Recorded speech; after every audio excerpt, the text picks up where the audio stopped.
어느 날 우대에 이런 글이 하나 올라옵니다. 폐암 4기 환자의 삶. 나 아무래도 전생에 존나 악덕한 놈이었나봐. 내가 중학교 때까진 평범했어. 아버지는 중소기업 사장이셨고 중학교 1학년 때 아버지가 심근경색으로 쓰러지심. 2년인가 있다가 다시 사업을 시작하셨는데 그 와중 치매 걸린 할아버지 2년간 집에서 모심. 그러다가 대학교 2학년 때 아버지 뇌졸중으로 쓰러지심. 대학교 3학년 때 아버지 돌아가심. 학비 문제도 있고 그래서 장교로 군에 가. 물론 회사는 망하고 아버지 빚쟁이들이 병원으로 맨날 찾아옴. 어머니도 파산 신청해서 어느정도 이제 살만한가 하고 결혼도 했는데 이제는 내가 폐암 4기네. 이 인생 이야기는 드라마에서도 너무한 거 아니냐고 할 정도로 정말 너무 슬픈 이야기인데 그는 우대인답게 유쾌하고 담담하게 버텼습니다. 무엇보다 그는 담배와 거리가 멀었다. 유씨는 물론 가족 중에서도 흡연자가 없었다. 체질적으로 술도 먹지 못했다. 가족력 또한 조부모 때까지 올라가도 찾을 수 없었다. 가장 잘 알려진 폐암의 원인을 보면 담배가 가장 크고요. 방사선, 공해, 유전적 요인. 근데 이런 것들에 대해서 관련이 없는 이분한테 한 가지 남은 원인은 성면. 성면으로 인해서 폐암이 직접적으로 발병을 합니다. 성면이 뭐냐면요. 처음 들어보시는 분도 있고 생소한 분도 계시겠지만 오른쪽 사진에서 보이는 저 천장 마감자재 있죠? 저 안에 들어있는 게 성면입니다. 와 진짜 소름이 돋는데요. 성면의 법정 기준치는 1%인데 저 천장 자재는 성면이 5%가 검출이 됐다고 해요. 앞서 7년간 통신장교로 근무했던 유대인은 일주일에 최소 1회에서 최대 4회, 5회 그러니까 매일매일 성면이 들어있는 천장 마감재를 뜯고 선로 설치 및 보수 작업을 진행했던 것으로 알고 있다. 저도 이거 지금 찾아보면서 엄청 소름이 돋았는데요. 성면이 뭔가 하겠지만 그냥 평생 봤던 거더라고요. 사진에서 보이시는 것처럼 전문 보호 장비와 방독면을 쓰고 작업을 해야 하는 1급 발암물질인데 성면이라는 게 어떤 사전교육도 없이 그냥 장비도 없이 작업했겠죠. 전국의 모든 군인들이 그렇게 하다가 제대했고 지금도 작업하고 있을 거예요. 저도 그랬었고요. 군생활할 때 초등학교, 중학교, 고등학교 때 모든 학교 지분이 이 성면 재질이었어요. 되도록여 생각해보니까 회사 생활할 때도 지붕이 이 지붕이었거든요. 초등학교 때 지랄 맞은 애들은 스레빠 천장에 맞추기 놀이 같은 거 해가지고 지붕 빵꾸 내고 그럼 또 거기서 가루 떨어지면 그거 갖다 뿌리고 던지고 놀고 그냥 암 전파놀이였네요. 무슨 점프력 테스트 한다고 중고등학교 때 점프해서 천장치기 놀이하고 거기서 지붕에서 마감 자재 같은 거 떨어지면은 반 전체가 먼지 팍 하고 퍼지면서 그것도 좋다고 낄낄대고 회사에서도 뭐 인터넷 같은 거 끊기고 지붕 누수 작업, 전기선 작업 같은 거 할 때 총무팀에서 외주 아저씨 한번 불러가지고 업무 시간에 천장 보수 작업해가지고 그 가루 떨어지는 거 막 가루 날린다 막 이러면서 불편했던 기억이 아직도 생생한데 이게 발암물질이었다고요?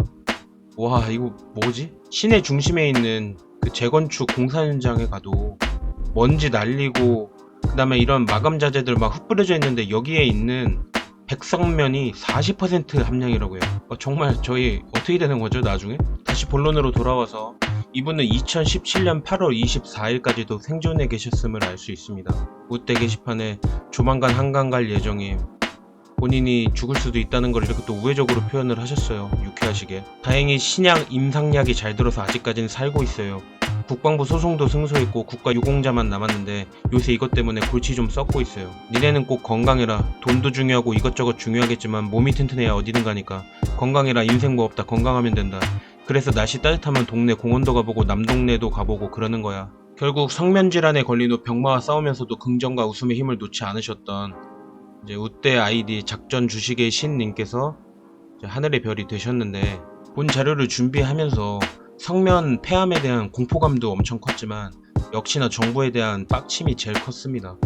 군인연금급여심의위원회는 재심에 걸쳐 상위연금 지급을 거부했다. 상위연금이 뭐냐면 군인이 질병 또는 부상으로 장애 상태가 되어서 전역을 하면 그 군인이 죽을 때까지 연금을 지급하는 걸 말해요. 거부한 거예요.